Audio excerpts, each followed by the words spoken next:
Western News ju përshëndes. Ju ftuhet të ndiqni parashikimin e motit për sot dhe nesër në vendin tonë dhe kontinentin evropian.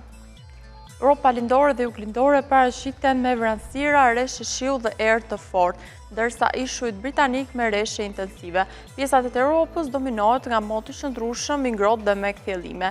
Ne jemi tani me kushtet e motit për sa i përket vendit tonë. Sipas Meteoalb, moti do të jetë i kthjellët paradite, ndërsa pasdite shfaqen vranësira, kryesisht në qendër të territorit shqiptar dhe në juglindje, me rebeshe të izoluara shiu. Temperaturat do të luhaten nga 5 deri në 28 gradë Celsius. Era fryt me një shpejtësi 40 km/orë, duke krijuar kështu dallgëzimi në brigjet dëtare Treball.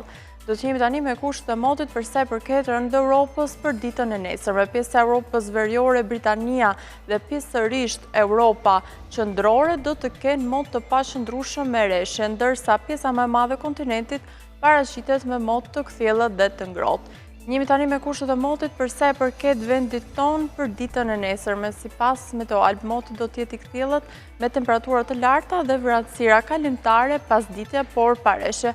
Temperaturat do të luhaten nga 4 deri në 26 gradë Celsius. Era fryt me një shpejtësi 40 km/orë, duke krijuar kështu dallgëzimi në brigjet dëtare dy ball. Do të shohim tani temperaturat minimale dhe maksimale sipas Meteoalb për vendin dhe rajonin.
Ky ishte parashikimi i motit për sot dhe nesër në vend Europë. Falenderoj për vëmendjen, bashkë mirupafshim.